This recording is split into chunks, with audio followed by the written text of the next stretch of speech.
জীবনের কোনো এক বাঁকে এসে আমরাও এই মানুষটার মতোই হয়ে যাই।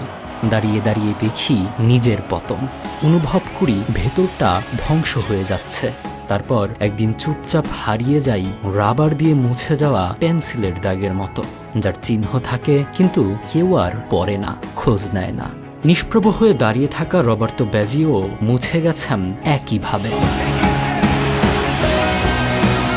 সময় সবকিছু গিলে ফেলে, ইতিহাস কেবল বিজয়ীদের মনে রাখে। আর ব্যাজিওরা, তারা ধীরে ধীরে মুছে যায়, শেষমেশ হারিয়ে যায় এমনভাবে যেন কোনোদিনই ছিল না।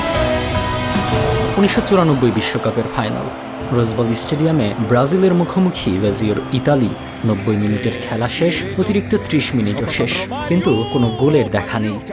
অতঃপর ম্যাচ গড়ালো ফুটবলের সবচেয়ে নিষ্ঠুর পরিণতি, পেনাল্টি শুটআউটের দিকে।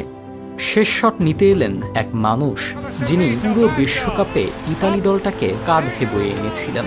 আধা ভাঙা হাঁটু, ক্লান্ত শরীর, কিন্তু লড়াই করার মানসিকতা এক বিন্দুও কমেনি। সেই মানুষটার নাম রবার্তো ব্যাজিও। ইতালি তখন পিছিয়ে 3-2 ব্যবধানে। ইতালির ভাগ্য তখন ব্যাজিওর পায়ের ওপর নির্ভরশীল। তিনি এগিয়ে এলেন, তাকালেন গোলপোস্টের দিকে, লম্বা একটা নিঃশ্বাস নিয়ে শট নিলেন। বল আকাশে উড়ে গেল। সেই মুহূর্তে একদিকে ব্রাজিলের উল্লাস, অন্যদিকে ইতালির নিস্তব্ধতা। বিশ্বকাপ শেষ, ব্রাজিল চ্যাম্পিয়ন, আর ব্যাজিও মাথা নিচু করে দাঁড়িয়ে রইলেন, যেন পুরো পৃথিবী তার কাঁধে ভেঙে পড়েছে। অথচ এই ব্যাজিওই দলকে ফাইনালে তুলেছিলেন তার জাদুকরী নৈপুণ্যে। কিন্তু মানুষ মনে রেখেছে কেবল সে এক মুহূর্ত, একটা মিস করা শট। তারপর ধীরে ধীরে যেন মিলিয়ে যাওয়া চোট, উপেক্ষা, বিস্মৃতির আড়াল। কিন্তু সত্য কি শুধুই এই ব্যর্থতা? ব্যাজিও ফুটবল মাঠে ছিলেন একজন শিল্পী। তার বল কন্ট্রোল, ড্রিবলিং, চোখ ধাঁধানো গোল সবই ছিল স্বপ্নের মতো। 1993 সালে জিতেছিলেন ব্যালন ডি'অর, সিরিয়াতে ছিলেন কিংবদন্তি, কিন্তু ভাগ্য তার প্রতি সদয় ছিল না।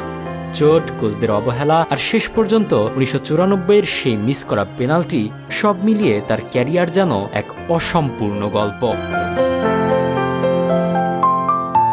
2004 সালে ফুটবলকে বিদায় জানালেন, কিন্তু তার জন্য কোনো জাঁকজমকপূর্ণ বিদায় ছিল না।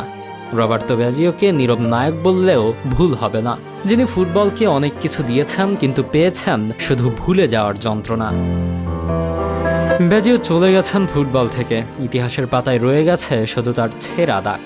যেমন অনেকেই জীবনের কোনো এক মোড়ে এসে নিভে যান, হারিয়ে যান নিঃশব্দে, কিন্তু যাদের হৃদয়ে ফুটবলের জন্য ভালোবাসা আছে তারা জানে ব্যাজিও হারিয়ে যাননি, তিনি রয়ে গেছেন অসম্পূর্ণ এক কিংবদন্তির মতো।